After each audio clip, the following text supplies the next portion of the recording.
Big boss പ്രേക്ഷകർക്ക് സുപരിചിതരാണ് Robin രാധാകൃഷ്ണനും ആരതി പൊടിയും. Big boss താരമായ റോബിനും നടിയും സംരംഭകയുമായ ആരതിയും കണ്ടുമുട്ടുന്നത് ഒരു അഭിമുഖത്തിനിടയിലാണ്. ആ സൗഹൃദം അധികം വൈകാതെ പ്രണയത്തിലേക്കും വിവാഹ നിശ്ചയത്തിലേക്കും എത്തുകയായിരുന്നു. ഇന്ന് ആരാധകരുടെ പ്രിയപ്പെട്ട താരജോഡിയാണ് ഇരുവരും. സോഷ്യൽ മീഡിയയിലെ മിന്നും താരങ്ങളും. പല വിവാദങ്ങളും റോബിൻ്റെ ജീവിതത്തിലുണ്ടായപ്പോൾ കട്ടയ്ക്ക് കൂടെ നിന്ന ആളാണ് ആരതി.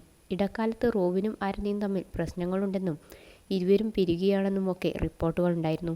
എന്നാൽ അതിനൊക്കെ കാറ്റിൽ പറത്തിക്കൊണ്ട് ഇപ്പോഴും ഒരുമിച്ച് മുന്നോട്ടു പോവുകയാണ് റോബിനും ആരതിയും.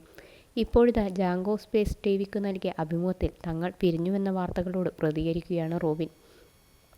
ഞങ്ങൾ അതിനോടൊന്നും പ്രതികരിക്കാൻ പോയില്ല. ആരതി ഇവിടെ തന്നെ ഇരിപ്പുണ്ട്. അതോടെ ആ സംശയം തീർന്നുവല്ലോ.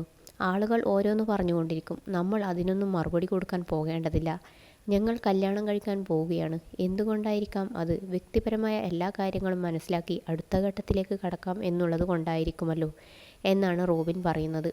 സ്വന്തമായി കരിയർ ഉണ്ടാക്കിയെടുത്ത വ്യക്തിത്വമുള്ള ആളാണ് ആരതി. ഞാൻ വേണോ വേണ്ടയോ എന്ന് അവർക്ക് തീരുമാനിക്കാം. എന്തെങ്കിലും നല്ലത് കണ്ടതുകൊണ്ടാകുമല്ലോ എന്നെ കല്യാണം കഴിക്കാൻ തീരുമാനിച്ചത്. അല്ലാതെ ആരും കൊങ്ങയ്ക്ക് പിടിച്ച് കല്യാണം കഴിക്കാൻ നിർബന്ധിക്കുന്നതല്ല. പിരിയിപ്പിക്കാൻ ആളുകൾ ഒരുപാട് പേർ ശ്രമിക്കുന്നുണ്ട്. പക്ഷേ അതിനെയൊന്നും ഗൗനിക്കുന്നില്ല. അതിനെയൊക്കെ ഗൗനിക്കാൻ പോയാൽ നമ്മുടെ സമയം വെറുതെ പോകും എന്നേയുള്ളൂ. ഞങ്ങൾ രണ്ടുപേരും ഇപ്പോൾ സന്തുഷ്ടരാണ്. ഞങ്ങളുടെ കുടുംബവും സന്തോഷത്തിലാണ് എന്നും റോബിൻ പറയുന്നുണ്ട്. മുൻപ് വലിയ സൗഹൃദങ്ങൾ എനിക്കില്ല. വിശ്വസിക്കാൻ പറ്റുന്നവർ ഉണ്ടായിരുന്നില്ല. ഒരേയൊരു സുഹൃത്താണ് ഉണ്ടായിരുന്നത്, ഡോക്ടർ വൈശാഖ്. അവൻ കുടുംബമായി കഴിയുന്നു. അവനുശേഷം എനിക്ക് കിട്ടിയ സുഹൃത്ത് ആരതി പൊടിയാണ്. ആരതി എൻ്റെ എക്സ്ട്രീം ലെവൽ കണ്ടതാണ്. വളരെ അറഗൻ്റ് ആയ, ലൗഡായ, വയലൻ്റായ ഞാനുമുണ്ട്. വളരെ സെൻസിറ്റീവ് ആയ, സൈലൻ്റായ ഞാനുമുണ്ട്. പുള്ളിക്കാരിക്ക് കൃത്യമായി ഞാൻ എന്താണെന്നറിയാം എന്നും റോബിൻ പറയുന്നു. താനും ആരതിയും ഉടനെ തന്നെ വിവാഹം കഴിക്കും. തീയതിയൊക്കെ തീരുമാനിച്ചിട്ടുണ്ട്. എന്നാൽ വിവാഹം എന്നാണെന്ന് ഒരിക്കലും നേരത്തെ പ്രഖ്യാപിക്കില്ല. വിവാഹത്തിന് തൊട്ടുമുമ്പ് മാത്രമേ അക്കാര്യം വെളിപ്പെടുത്തുകയുള്ളൂ എന്നും റോബിൻ പറയുന്നു.